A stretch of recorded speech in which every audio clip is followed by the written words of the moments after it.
Welcome to the Bottle Poppin' Podcast, where Meg and Heather share their love for oils, friendship, and entrepreneurship. Let's get it poppin'. Hey everyone, this is Meg. Hi there, this is Heather. And we are the Bottle Poppin' Podcast. So Heather, what are we popping open today? We are popping open cinnamon oil. We are approaching the holidays, and this just reminds me of the holidays. I feel like now you can use cinnamon bark any time of year, and it is good in all kinds of things. But I feel like around the holidays, it just feels very fresh baked cookie, or it just makes lovely diffuser blends. So I really like this one for this time of year. I agree.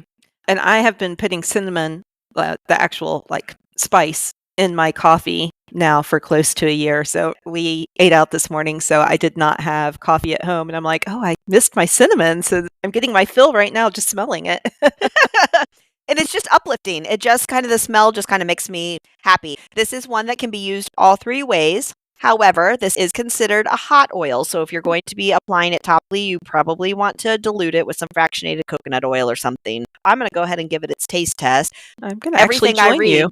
Oh, good. Everything I read says 1 to 2 drops under the tongue. Guess what? This is a hot oil, and I feel like you can feel it. So we're both going roof of the mouth.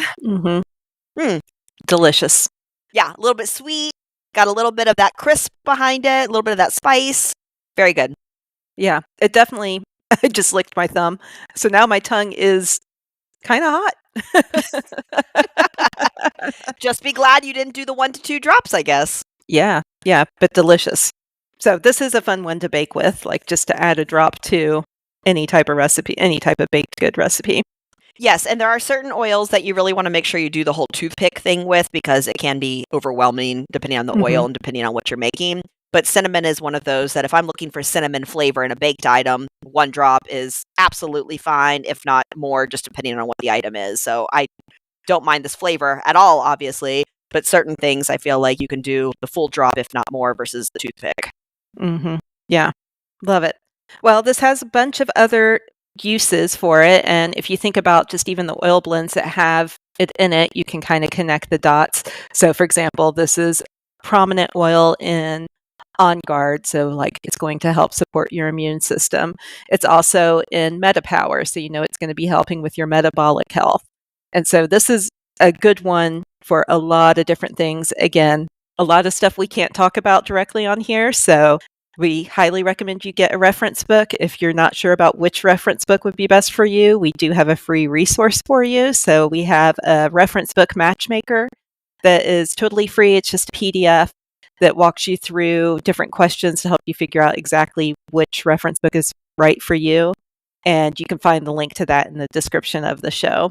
But for me personally, the reason why I even put cinnamon in my coffee every morning, and I do occasionally use the oil, but I generally just use the powder because honestly, it's cheaper. But also, it's not concentrated, so probably not as effective as using the oil. But I do that for blood sugar regulation. And it has been interesting to redo my labs and see the difference it makes.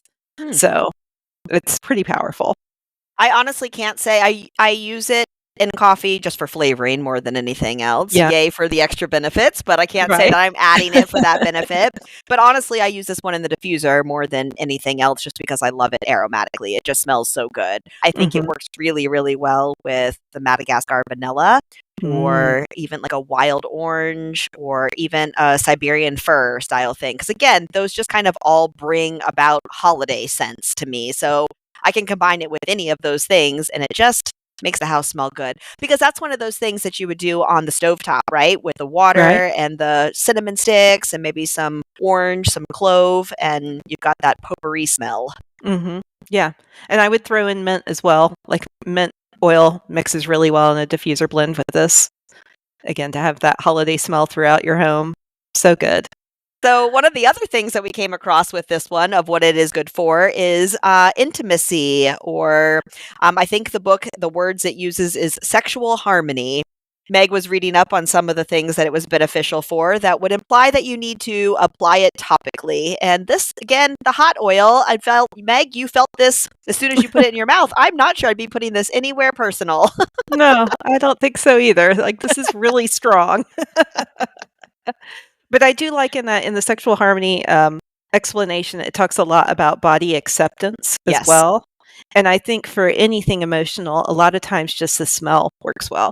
And so I wonder if diffusing this during some sexual harmony time would be just as effective without burning intimate parts. This is also in the Passion Touch essential oil, which is, I think it's called the Inspiring Blend. You can use it for inspiration, or you could use it for romantic date night. I don't know. It smells really good. There's a lot of oils in that, but cinnamon is one of the oils in that as well. Yeah.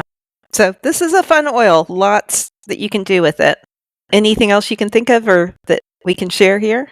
Yeah, cinnamon's worth having. I feel like whether you want to use it to add to food, whether you want to put it in the diffuser, or whether you want to use it for many of its other health benefits, it's an easy one to have, and you can use it for a lot of different ways. Yep, totally agree. Big fans. All right, well, thanks so much for listening. We'll have a brand new episode for you next week. Thanks for tuning in. For more information, you can follow these bottle poppin' ladies at bottlepoppinpodcast.com. Tune in next week to learn about what bottle we're poppin'. Until next time, take care. These statements have not been evaluated by the Food and Drug Administration. This podcast is not intended to treat, diagnose, cure, or prevent any disease.